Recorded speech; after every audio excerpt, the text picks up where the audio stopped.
Hello everyone, welcome back to my channel. Thank you so much for watching. My name is Dr. Ritu Dama. Welcome you all. आज की video है comparison of chronic माइज्म की series की और last video में हम लोग बात कर चुके हैं सेंसोरियम। सेंसोरियम किसका? हमने बात की थी सेंसोरियम सोरा का as well as pseudopsora that means tubercular miasm का।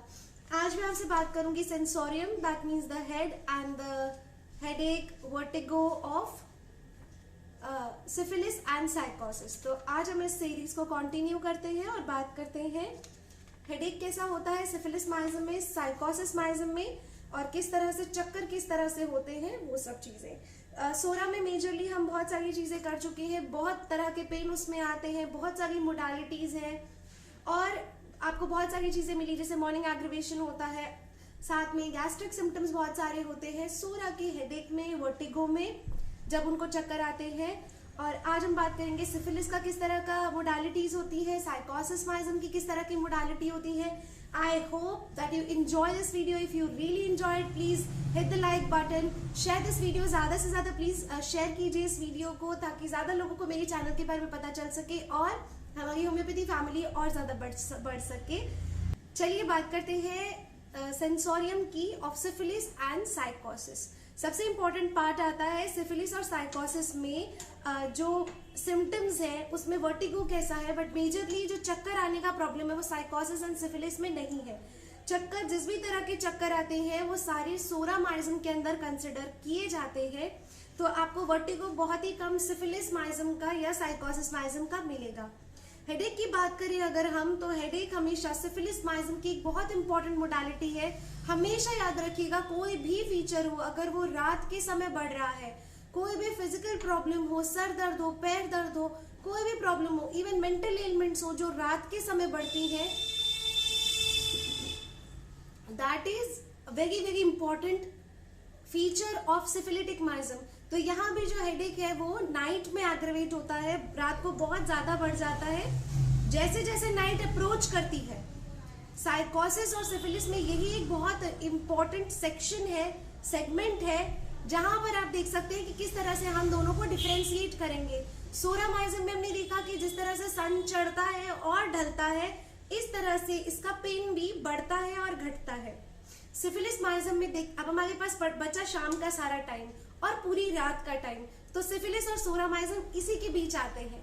सिफिलिस माइज्म जैसे जैसे नाइट अप्रोच करती है, जैसे शाम से नाइट अप्रोच करती जाती है, वो सिफिलिस माइज्म जो है बढ़ता जाता है। That means pains and aches बढ़ते जाते हैं। जैसे मॉर्निंग अप्रोच करती है सिम्टम्स बहुत बेहतर हो जाते हैं और पूरा दिन बिल्कुल ठीक रहेंगे, फिर शाम को सारी चीजें शुरू होंगी, रात को बढ़ती चली जाएंगी। So this is basically syphilis miasm. एक डल, एक हैवीनेस, जैसे बहुत वैरायटी ऑफ पेन्स हमने सोरा में पढ़ी कि बहुत वैरायटी ऑफ पेन्स है, यहाँ सिफिलिस माइज्म में आपको पेन्स ज्यादा नहीं मिलेंगे, वैरायटी ऑफ पेन्स नहीं मिलेंगे, आपको एक डलनेस, एक हैवीनेस फील होगा हर समय, एक धुंधलापन, विजन में एक धुंधलापन, सर पे एक भारीपन ये फील होता है। ज्यादातर बेसिलर, ऑक्सीपुट, जितने भी बेस ऑफ द हेड पर होने वाले सरदर्द है, वन साइडेड होने वाले सरदर्द है, ये सभी लीनियर जो जितने भी सरदर्द होते हैं वो सभी सिफिलिटिक माइज्म में आते हैं। इनको गर्माहट से प्रॉब्लम बढ़ती है, रेस्ट से प्रॉब्लम बढ़ती है और जब भी वो सोने की कोशिश करते हैं तो प्रॉब्लम बढ़ती है। सो रेस्ट से अगर प्रॉब्लम हो रही है, गर्माहट से प्रॉब्लम हो रही है और जैसे ही वो सोने लगते हैं उनको प्रॉब्लम बढ़ जाती है, तो दिस इज सिफिलिस माइज्म। जितनी भी हेडेक्स है जो सिफिलिस माइज्म की कैटेगरी में आएंगे, भले ही कोई भी कैरेक्टरिस्टिक हो, अगर नाइट एग्रेवेशन है और साथ साथ में स्लीप या रात को प्रॉब्लम है, लेटने से सर दर्द बढ़ता है, this comes under syphilis माइज्म।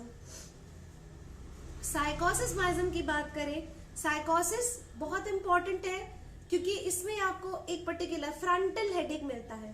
Frontal headache या वर्टेक्स का, फ्रंटल एंड वर्टेक्स, लेकिन किस समय ज्यादा हो रहा है फ्रंटल एंड वर्टेक्स का headache? After midnight, with the midnight, at midnight, that means या 2 से 3 बजे रात के इस समय या आफ्टर मिडनाइट जितने भी प्रॉब्लम्स या हेडेक्स बढ़ रहे हैं वो साइकोटिक माइज्म में आता है। हेडेक साइकोटिक चिल्ड्रन का बहुत बहुत ज्यादा कॉमन है। We think worse at night, जितने भी बच्चों में होने वाले सर दर्द है ज्यादातर साइकोसिस माइजम में आते हैं। फीवरिशनेस, बुखार जैसा फील होता है, बेचैनी होती है, रोते बहुत ज्यादा है, डरे हुए हो जाते हैं। बच्चों में होने वाले सर दर्द साइकोटिक माइजम में आते हैं। जैसे थोड़ा चलने फिरने लगते हैं, मोशन में आते हैं, एक्टिविटीज में आते हैं तो बेहतर महसूस करते हैं। हेडेक वर्टेक्स में होने वाला फ्रंटल हेडेक जो कि लेटने से और रात को बढ़े। हेड सिम्टम बिल्कुल रिजेंबल कर रहे हैं सिफिलिटिक माइजम से। जैसे आप देख रहे हैं कि सिफिलिटिक माइजम में और इसमें मोडालिटीज कहीं ना कहीं काफी मैच करती हैं। नाइट एग्रेवेशन है और बेस ऑफ द हेड का प्रॉब्लम है। तो सिफिलिस से आप थोड़ा इस तरह से डिफरेंशिएट कर सकते हैं कि रात अप्रोच करती है तो सिफिलिटिक माइजम है, बट मिडनाइट एंड मिडनाइट के बाद प्रॉब्लम है और उसमें भी फ्रंटल एंड वर्टेक्स है तो साइकोसिस, base of the head affected है तो सिफिलिटिक माइजम। अब हम आ जाते हैं बहुत important part of this sensorium topic. हम जानेंगे कि सिफिलिस माइजम और ट्यूबरकुलर माइजम में क्या सिमिलैरिटीज कहें या उसकी क्या पिक्यूलैरिटीज हैं। बहुत इंपॉर्टेंट है क्योंकि जितने भी ट्यूबरकुलर दैट मीन सूडोसोरा और सिफिलिटिक हेडेक्स है वो बहुत दिनों तक रहते हैं और बहुत सीवियर होते हैं। तो अगर पूछा जाए कि सबकी सीवियरिटी में से सबसे ज्यादा सीवियर सरदर्द किसका होता है, वो सिफिलिस माइजम का होता है, ट्यूबरकुलर माइजम का होता है। ये काफी दिनों तक रहते हैं।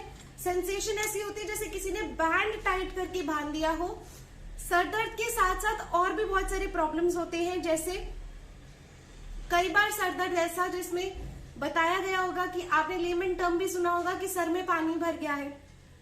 इस तरह के लेमन टर्म्स जो होते हैं वैसे कंडीशंस है और उसकी वजह से एफ्यूजन है, ऐसे कंडीशंस की वजह से सर दर्द है तो that comes under the category of tubercular या सिफिलिटिक माइजम, डिपेंडिंग मोडालिटीज देखने पड़ेंगे। इसके अलावा पेशेंट कैसा कंडीशन कैसी हो जाती है, अपने सर को होल्ड नहीं कर पाते हैं, सर को पिलो के अंदर मारते हैं, बहुत अनकॉन्शियस स्टेट कई बार हो जाती है, बेहोश हो जाते हैं, कई बार वो बोर करते हैं, अपने हेड को पिलो के अंदर बोर करते हैं, ऑक्यूलर पैरालिसिस हो जाता है, पैरालिटिक कंडीशंस हो जाती है, रो रहे हैं, बुखार जैसा बुखार चढ़ रहा है, फीवरिश फीलिंग हो रही है, बेचैनी हो रही है, ये सभी चीजें, स्टूपिडिटी जैसा फील हो रहा है, डलनेस फील हो रहा है, लिस्टलेस फील हो रहा है, with determination of blood to the chest और face with roaring in ears, कानों में बहुत अजीब अजीब आवाजें आती हैं, हाथ पैर बहुत ज्यादा गर्म हो जाते हैं जिसकी वजह से उन्हें बार बार उन्हें ठंडे पानी से धोना पड़ता है। अब यहाँ पर हम फॉस्फोरस और ओपियम के बारे में इन्होंने मेंशन किया है। डॉक्टर फिलिस पाइट हमें बताते हैं कि फॉस्फोरस और ओपियम एक बार चेक कीजिएगा। समटाइम्स हेडेक जो है वर्स बाय हीट होते हैं, गर्मी से बहुत ज्यादा वर्स हो जाते हैं और ये शो करता है amelioration to be found in syphilitic miasm by cold. तो सिफिलिस माइजम में हमें पता है कि ठंडे से आराम मिलता है और वार्मथ से प्रॉब्लम बढ़ती है। सिफिलिटिक और ट्यूबरकुलर हेडेक जो बच्चों में होते हैं उसमें वो कई बार स्ट्राइक करते हैं, कई बार नॉक करते हैं अपने हेड को, कई बार अपने हेड पर ऐसे ऐसे मारते हैं, अपने हाथों से मारते हैं, कभी कोई ऑब्जेक्ट अपने सर पर मारते हैं। तो ये चीजें आपको सिफिलिटिक माइजम में देखने मिलती है या ट्यूबरकुलर माइजम में। तो make it an important note, इसको कहीं ना कहीं अपने बुक में अपने नोट्स में जरूर लिख लीजिए कि सिफिलिटिक और ट्यूबरकुलर माइजम में आपको हेडेक की क्या क्या स्पेशल फॉर्म्स या क्या क्या कैरेक्टरिस्टिक फीचर्स देखने मिलते हैं। I really hope that you like this video, you enjoyed it. अगर आपको ये वीडियो पसंद आई है तो please like share and subscribe to my channel. Subscribe कर लीजिए चैनल को अगर अभी तक आपने सब्सक्राइब नहीं किया है। शेयर कीजिए इस वीडियो को ज्यादा से ज्यादा। I request you all, it's my humble request. Comment below आपको वीडियो कैसी लगी। मैं बहुत दिनों से प्लान कर रही हूँ कि जल्दी एक लाइव लेकर आऊं, लाइव इंटरैक्ट करूं आप सभी के साथ। मेरा प्लान चल रहा है कि मैं बहुत ही जल्दी आप सभी के साथ लाइव कनेक्ट हूं through YouTube and I really hope कि आप सबको भी बहुत अच्छा लगेगा और जल्दी ही मैं इस चीज को इम्प्लीमेंट कर पाऊंगी। मेरे इंस्टाग्राम को चेक करते रहा कीजिए, इंस्टाग्राम रील्स चेक करते रहा कीजिए। साथ ही साथ इसके जो इंपॉर्टेंट नोट्स हैं, ये सारे इंपॉर्टेंट नोट्स भी मैं इंस्टाग्राम पे अपलोड कर दूंगी। Do check that out, follow me out there. Thank you so much for watching, take care.